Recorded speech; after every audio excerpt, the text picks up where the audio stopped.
Il est trop gros, j'arrive pas à le couper.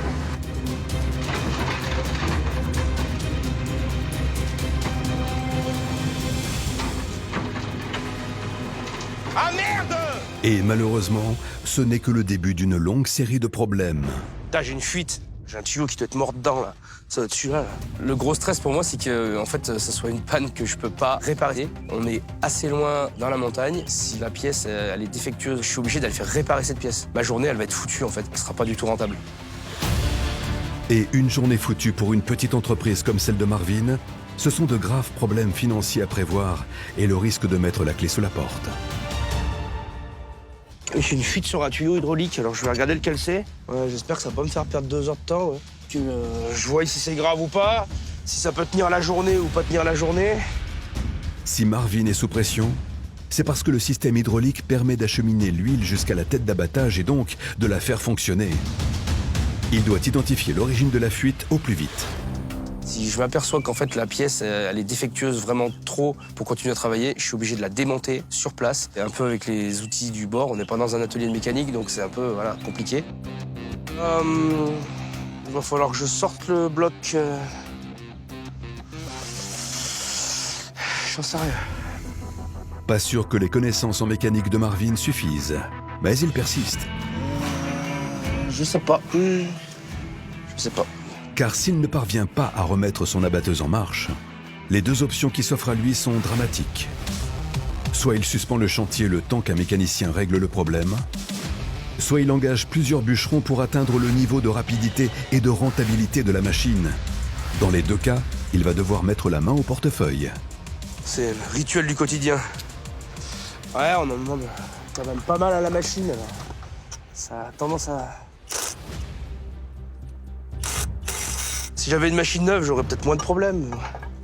C'est le banquier qui veut pas acheter du neuf. Ce genre de panne, ça me fait perdre environ une demi-journée. Et c'est un petit coût de 500-600 €.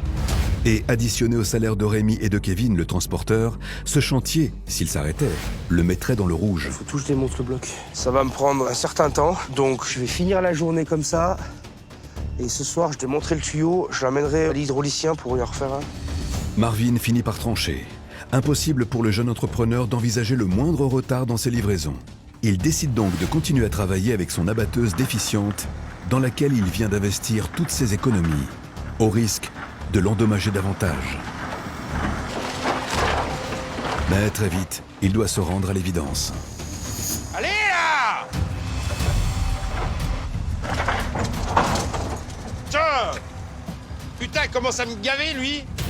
À cause de la fuite, la pression du système hydraulique n'est plus assez forte, faisant perdre de la puissance à la tête d'abattage qui ne peut plus ébrancher les troncs et devient donc incontrôlable, dangereuse.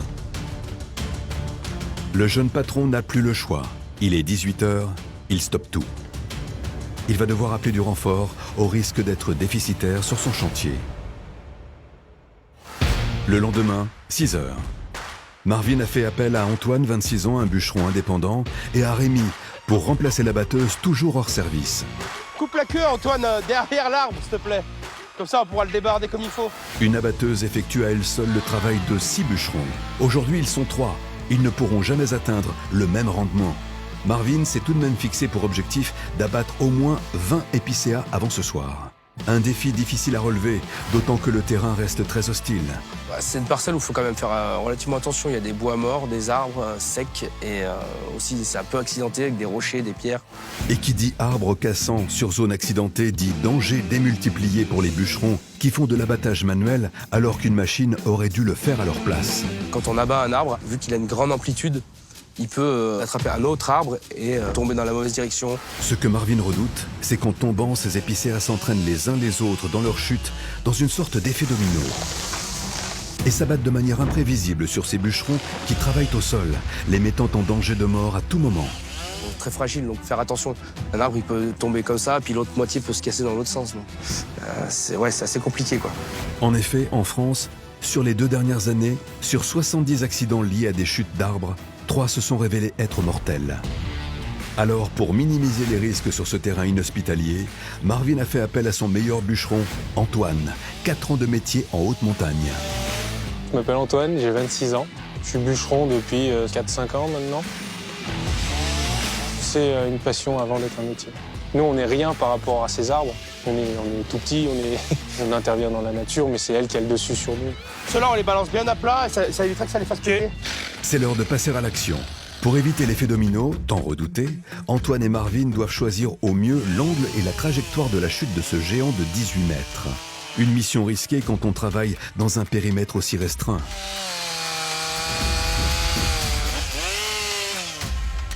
Casse-toi, casse-toi! L'arbre entame sa chute,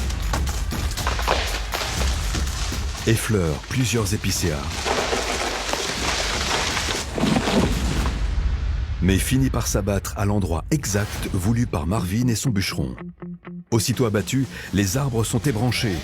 Pour cela, Marvin et Antoine utilisent une tronçonneuse très prisée dans le milieu forestier. Son nom, la MS 500i.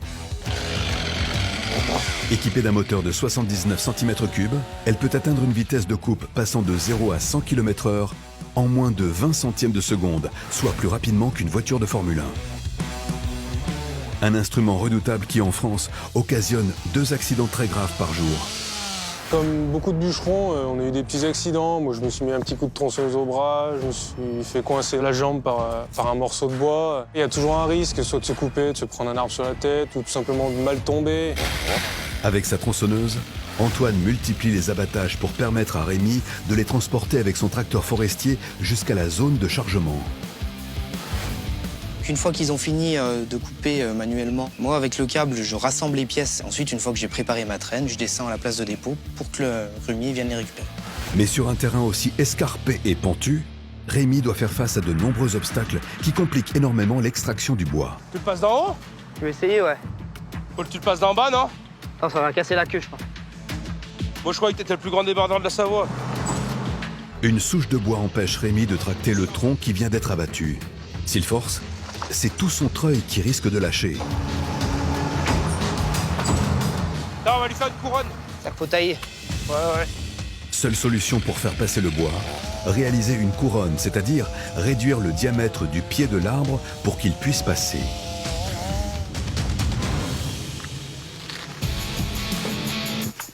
Mission accomplie pour Rémi, qui peut à présent reprendre l'extraction des bois. Toi, t'as qu'à te barrer avec ça, déjà. Grâce à son tracteur forestier de 200 chevaux, équipé d'un double treuil, il peut venir à bout de plus de 16 tonnes de bois en un seul trajet, soit le poids d'un autobus. La machine de la situation. Ou tu vas en choper encore plus pour faire une bonne traîne? Non, c'est bon déjà.